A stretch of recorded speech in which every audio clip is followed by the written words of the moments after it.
Okay, let's see. Third try. Trying to get this thing recorded for this response.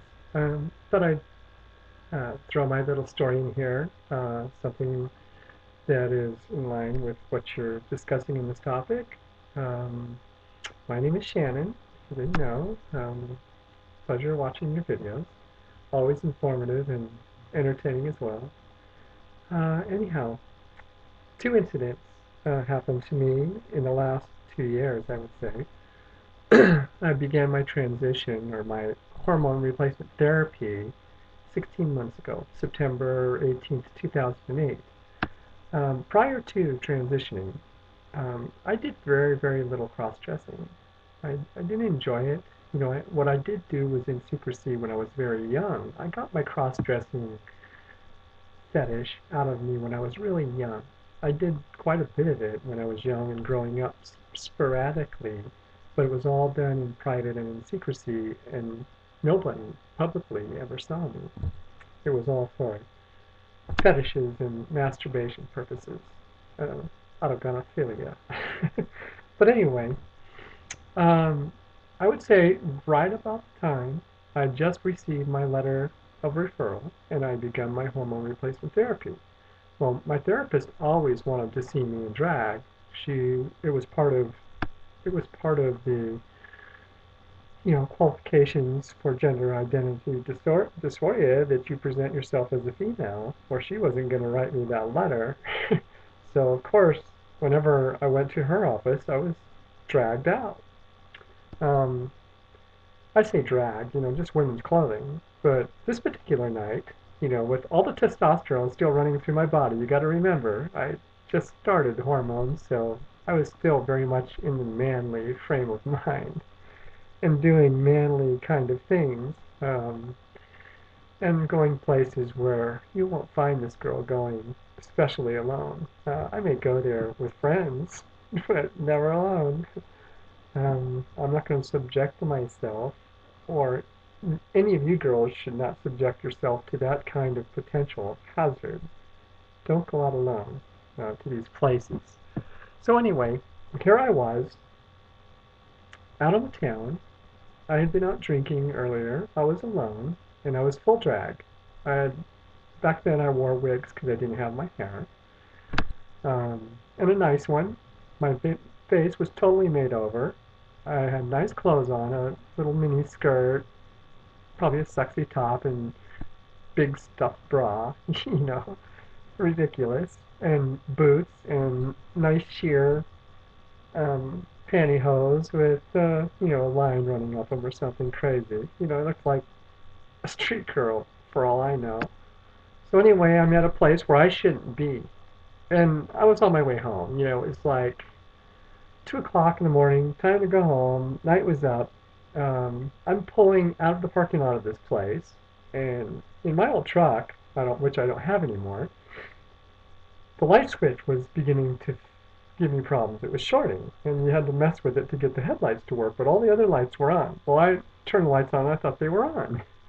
I started driving out, and as I pulled into the roadway, wouldn't you know it, just as I pull into the main road, a policeman comes around, makes a turn, and comes right in behind me. And he sees me pulling into the roadway and sees my lights aren't on.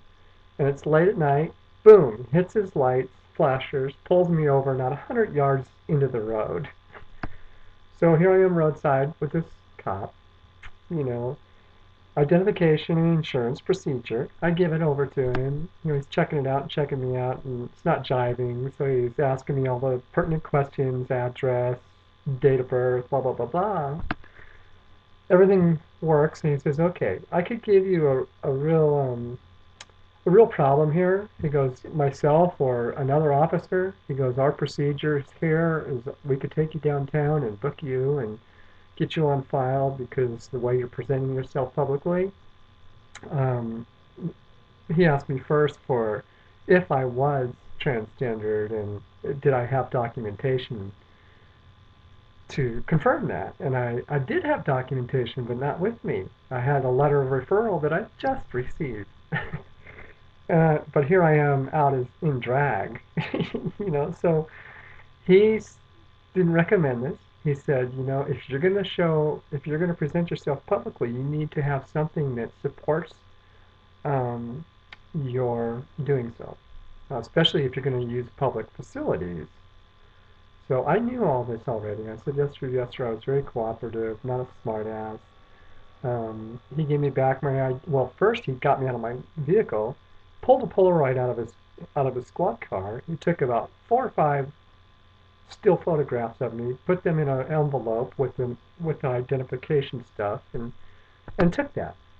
He was going to file it.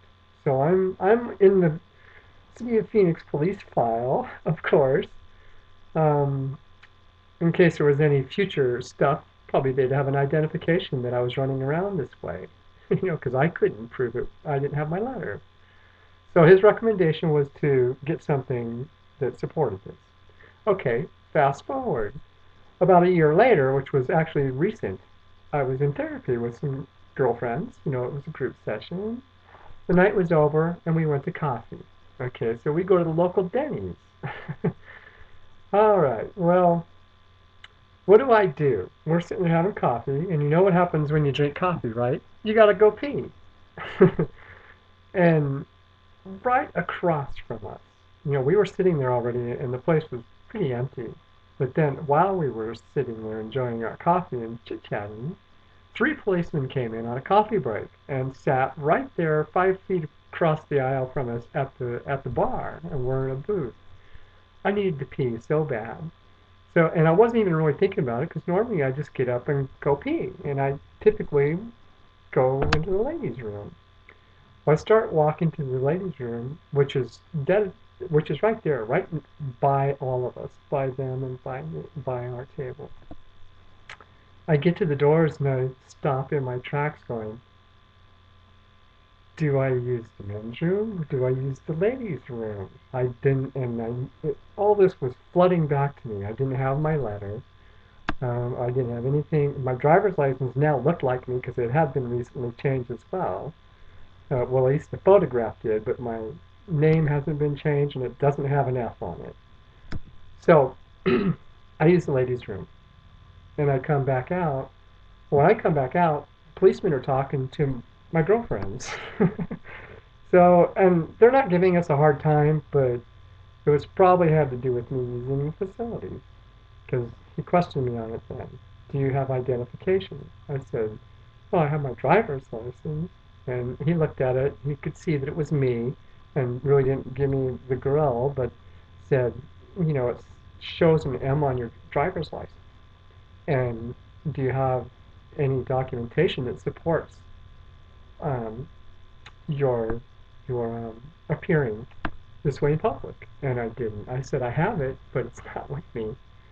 He said, you need to carry that. He goes, a lot of us won't do anything about it, but if there was a problem, if there was a crime, if there was something happens, it's a good thing to have it, if you need it, to support why it is you're out, if it's questionable or it comes into question that you're not a genetic female.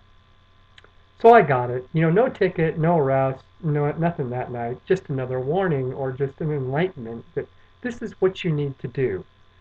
That's how it is here. I mean, Phoenix sucks for transgender. It's a very right-wing state. Politically, the political powers here that be, it's not a very transgender friendly. It's getting better, but Tucson's much better, which is south of here. Anyhow, that's what I wanted to comment on.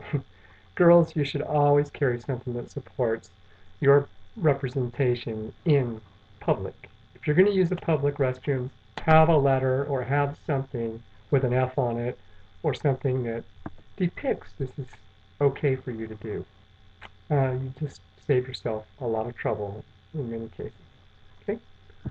See you later. Bye.